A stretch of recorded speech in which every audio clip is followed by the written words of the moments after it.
Okay, so my name is Sarah Frigon, And I'm Catherine Atout. and we decided to talk about the story, The Shirt. So we'll start with a summary. Yeah.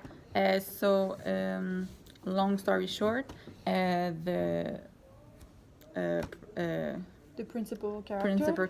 principal character is named Andrew, and he went to his friend's house for a party.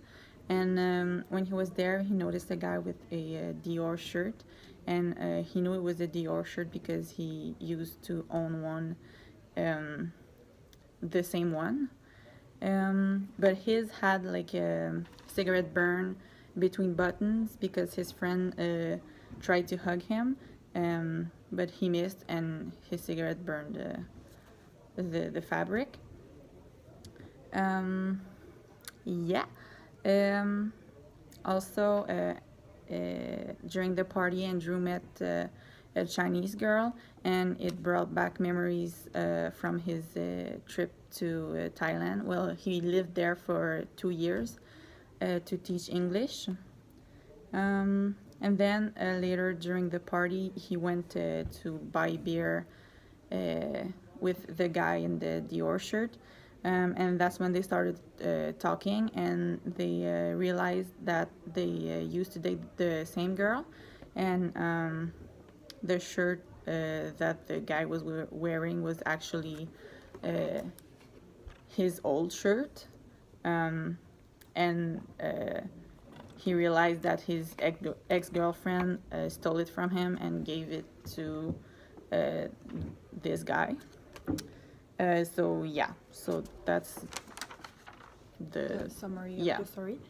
And for this story, we found a lot of cultural references. So first of all, Andrew, the principal character, like Catherine said, lived in Taiwan for 2 years and was an English teacher. And he taught the kids in his class to sing Johnny Cash, Ring of Fire. And we can see that this is a cultural references to North America because music is really important in our continent, and like he wanted to share this with his student in Taiwan. And as most of you know, Johnny Cash is a good example because he is one of the best-selling music artists of all time. Then Another reference, it was a cultural reference. Andrew talked when he was talking to the Chinese girl. He talked about how when he lived in Taiwan, there was a vegetable that he used to hate because we don't have that here, so he just wasn't used to it.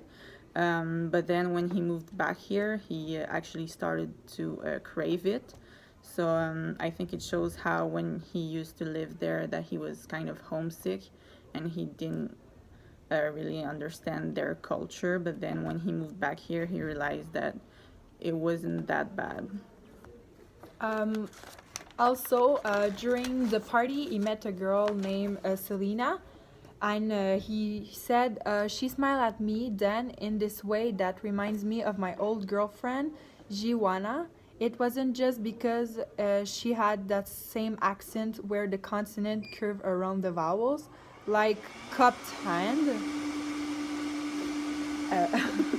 And with this quotation, we can see that because of her accent, like she's not from here, she's probably an immigrant.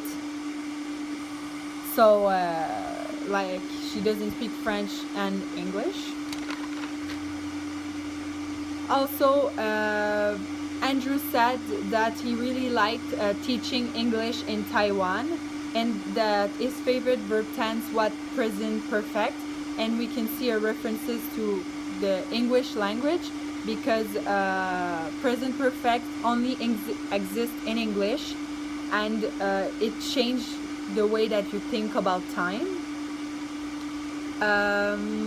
Also, when Neil, Andrew, and Marty went to the Dep to buy some beer, we can see references to Montreal, and we can make a link with the threefold analysis model: multiculturalism, biculturalism, and assimilation. because we use DEP here instead of liquor store like everywhere in the world, because we have a French population here, and in French it's dépanneur, so we use DEP in English. Also, when he said it was spring, a day that would have been considered glorious by Quebec standard but cold for Taiwan. Here it refers to the threefold analysis model, climate, geography, and mentality, because for Taiwan, because they don't have a lot of winter, when it's like -1, -2, it could be really cold. But here in Quebec, because we have really big winter, it's like super warm for us. Then when he said the snow had started again sometime during the night, the footprints, mine and Neil's, were almost totally obscured now, and I lost tracks of them a blocks from the party. This is a great way to show us the winter in Montreal. Like, he walks like 3 meters and he doesn't see his tracks in the snow, so like we can see that there's really big winter here and a lot of snow. And finally, he talks about the CBC's overnight programming, and we can see references to Canadian news program.